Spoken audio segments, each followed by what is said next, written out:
अस्सलाम वालेकुम। बिस्मिल्लाहिर्रहमानिर्रहीम। आज हमारी जो पोइम है first year poem number 10, the hollow man. This poem is written by T S. Eliot. T.S. Eliot is a very renowned poet. Full name जो इसका इनका है वो थॉमस स्टर्न्स एलियट है। He was a poet and a critic. He settled in Britain and he is well known for his great poems such as The Waste Land and Four Cutlets. ये इनकी इसके जो है वो मशहूर तरीन works हैं जिनकी वजह से इनको याद रखा जाता है। He also wrote plays and contributed many critical essays. तो ये थोड़ा सा इंट्रोडक्शन है पोइट का।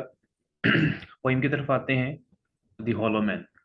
हॉलो मैन मीन्स खोखले इंसान। हॉलो मीन्स खोखले, ठीक है। एम्प्टी, वैकेंट, फॉल्स,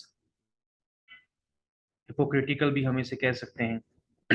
नज़म का अगर खुलासा अगर मैं इसका थोड़ा सा बयान करूं तो इसको ज़रा समझिएगा कि इस नज़म में शायर जो है वो इंसान के खोखले होने पर अफसोस का इजहार करता है। मीन्स शायर बड़े अफसोस अफसोस से ये बात कहता है कि इंसानों में अ, इन इखलाकी चीज़ों की और खसूसियात की कमी है जो एक काबिल रश्क माशरा तश्कील देने के लिए ज़रूरी होती है। यानी वो चीज़ें जो है हमें अखलाकियात बाकी नहीं रही, ठीक है। बिलाशुबा लोगों के दिमाग बेशुमार ख्यालात और तजावीज़ से भरे हुए हैं, ठीक है। यानी लोगों के दिमाग में बहुत सारी बातें होती हैं, ख्यालात होते हैं, तजावीज़ वो देते हैं एक दूसरे को, लेकिन वो ख्यालात मुकम्मल तौर पर नाकाबिल अमल और फजूल हैं।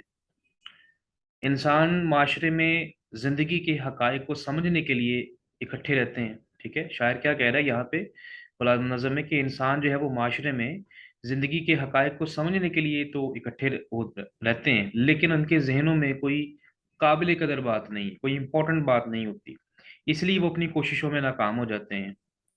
ये सच है कि वो ज़िंदगी के मुख्तलिफ मौज़ूआत पर एक दूसरे से गुफ्तगू करते हैं, लेकिन उनकी गुफ्तगू बिल्कुल बेमानी और ऐसे बेमानी होती है जैसे चूहों का दौड़ना और हवा का खुश्क घास में से गुजरना और सरसराहट की आवाज़ पैदा करना। तो इंसान के ख्याल में कोई गहराई नहीं है। वो गैर गैर मुखलस और बेरूह जो है वो लगते हैं। तो ये थोड़ी-सी इसकी इसका मतलब है खुलासा है। इसको मज़ीद हम लोग डिटेल में पढ़ेंगे जब तो आपको समझ आ जाएगी। नीचे अगर हम लोग आएँ तो यहाँ पे थीम दिया हुआ है। The theme of the poem is that English में थोड़ा सा जो है इसको रीड आउट कर लेते हैं। The theme of the poem is that human beings have become solace. ठीक है जी। शायर कहता है कि जो इंसान की जो रूह है वो क्या है? इंसान जो है वो बिल्कुल बेरूह हो गया है। They try to depend upon each other.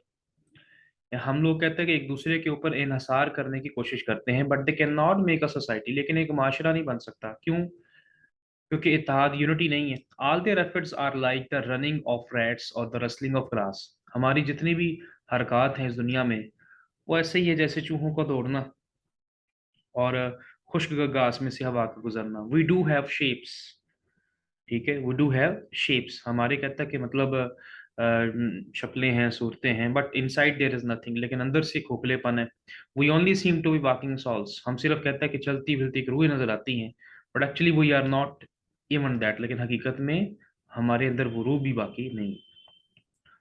तो ये अब अगर हम मजीद इसका थोड़ा सा मतलब देखना चाहें कि शायर इसमें क्या कहना चाह रहा है, यहाँ पे सवाल ये पैदा होता है कि शायर ने जदीद दौर के इंसानों को क्यों खोखले इंसान कहा है, ठीक है। तो शायर जो है वो जदीद दौर के इंसान को खोखले इंसान कहता है क्योंकि उनके अंदर अमूमी तौर पर इन इखलाकी इकदार और खूबियों की कमी है जो इंसान का एक काबिल रश्क माशरा पैदा करने के लिए ज़रूरी होता है, ठीक है। यानी हमारे अंदर वो तमाम खूबियों की कमी है जिन खूबियों का होना लाजम है इस माशरे में, ठीक है। इनके पास अकल, इल्म और मखसूस मकासद नहीं होते। इनकी सोच जो है वो तख्लीकी नहीं होती अकॉर्डिंग टू द राइटर। मैं अगेन जो है रिपीट कर रहा हूँ उस बात को कि the poet calls the modern man as hollow man because they generally lack moral values that are very essential to produce uh, an important society of men. They have no wisdom, knowledge, and definite aims. There thinking is not creative, यानी इंसान की जो सोच है वो कोई तख्लीकी सोच नहीं है। और हमारे हमारे अंदर कहता है कि according to the right they have no wisdom, the man has no wisdom, कि इंसान के पास कोई अक्लमंदी नहीं है, नॉलेज नहीं है, इंडेफिनिट एम, और कोई खास मकसद नहीं है। तो यहाँ पे हमें हमें वो इन चीज़ों के जरिए क्या मॉरल लेसन देना चाहता है, असल में हमें जो शायर हमें जो इखलाकी सबक देता है यहाँ पे वो यही है, the poet wants to say that we should lead an active life, कि हमें एक एक्टिव जिंदगी जो है वो जिंदगी गुजारनी चाहिए। We should have deep and sound knowledge about the affairs of life, हमें जिंदगी के जितने भी मामलात हैं उनके बारे में गहरा और ठोस इल्म होना चाहिए।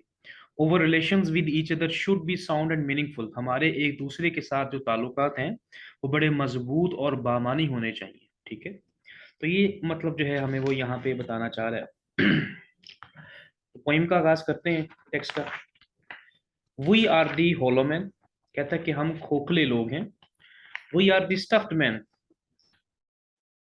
हमारे अंदर कहता है कि मतलब एक स्टफ से मुराद यहाँ पर है फजूल चीजों का भर जाना, बेकार। ठीक है, तो कहता हमारे अंदर जो है वो बेकार चीजें भरी हुई हैं, हम बेकार लोग हैं। लीनिंग टुगेदर, लीन से मुराद झुकना, कहता हम लोग इकट्ठे झुकते हैं। Head piece is filled with straw, हमारे दिमाग में गंध भरा हुआ है, भूसा भरा हुआ है। ठीक है जी, सट्रा से मुराद भूसा आप कह लें, ठीक है, जैसे घास है। ठीक है, तो कहता है हमारे दिमागों के अंदर घास भरी हुई है। लीनिंग टुगेदर, इकट्ठे झुकते हैं, यानी कहता हम लोग इकट्ठे नजर आते हैं, एक दूसरे से मिलते मिलाते नजर आते हैं, इकट्ठे हर कोई काम नजर आते हैं, लेकिन हमारे दिमागों के अंदर घास भरी हुई है, हमें समझ बूझ नहीं, अलास। यहाँ पे वो अफसोस का इजहार करता है। अफसोस का इजहार करते हुए क्या कहता है, ओवर ड्राइड वॉइसेस, कहता जब हम बोलते हैं तो हमारी आवाजें भी खुश्क होती हैं, क्योंकि वो मीनिंगलेस होती हैं, उनमें कोई मानी नहीं होता। ओवर ड्राइड वॉइसेस, हमारी खुश्क आवाजें। वेन वी विस्पर टुगेदर, जब हम इकट्ठे सरगोशी करते हैं तो हमारी आवाजें कैसी होती हैं, आर क्वाइट एंड मीनिंगलेस, हमारी आवाजें कहता खामोश और बेमानी होती हैं। ये जो ओवर ड्राइड वॉइसेस लिखा हुआ है, आप इसको कनेक्ट कर लीजिएगा थर्ड लाइन से, आर क्वाइट एंड मीनिंगलेस। हम इसको ऐसे भी पढ़ सकते हैं, our dried voices are quiet and meaningless when we whisper together. ठीक है, ओवर ड्राइड वॉइसेस कहता हमारी खुश्क आवाजें जब हम लोग इकट्ठे झुकते हैं तो क्या होती हैं, खामोश और मीनिंगलेस होती हैं, उनमें कोई मानी नहीं होता, फजूल हमारी गुफ्तगू होती है। कैसे, अब यहाँ पे एग्जाम्पल दे के हमें समझा रहा है कि किस तरह हमारी गुफ्तगू होती है। As wind in dry grass, ठीक है जी, as wind in dry grass, जैसा कि खुश घास में हवा का चलना। और rats feet over broken glass, या टूटे हुए शीशों पर चूहों के पांव चलते हैं। इन ओवर ड्राई सेलर, हमारे खाली तहखानों में, हमारे खाली तहखानों में। तो ये फर्स्ट स्टेंजा है। मेरा ख्याल है कि इसमें फिर रिपीट कर देता हूँ एक बार इसके ट्रांसलेशन का। We are the hollow man, हम कहता है कि हम खोखले इंसान हैं, हमारे अंदर बेकार चीजें भरी हुई हैं, हम फजूल लोग हैं, इकट्ठे झुकते हैं हम लोग। ठीक है, कहता है हमारी जो खोखली है वह इकट्ठे हम लोग झुकते हैं, लेकिन हमारे दिमागों के अंदर भूसा भरा हुआ है। कहता है ये बड़े अफसोस की बात है कि हमारी खुश्क आवाजें बड़ी खामोश होती हैं और बेमानी होती हैं जब हम गुफ्तगू करते हैं। कैसी होती हैं हमारी आवाजें, जैसा कि खुश्क घास पर हवा का चलना, और या टूटे हुए शीशों पर चूहों के पांव चलते हैं। इन ओवर ड्राई सेलर, हमारे खाली तहखानों में। शेप विदाउट फॉर्म, बगैर बनावट की शक्ल, शक्लें तो कहता हमारी हैं लेकिन उनकी बनावट नहीं है। शेड विदाउट कलर, बेरंग साया है। ठीक है जी, बेरंग साया है। यहाँ पे शेप से मुराद शक्ल सूरत है, और फॉर्म भी शक्ल को ही कहेंगे, और शेड जो है इससे मुराद साया। पैरालाइज फोर्सेस, कहता हम लोग जो एक दूसरे को इशारा करते हैं वो मफलूज होते हैं। पैरालाइज मींस मोशनलेस, ठीक है, बेहरकत, कमजोर, मफलूज।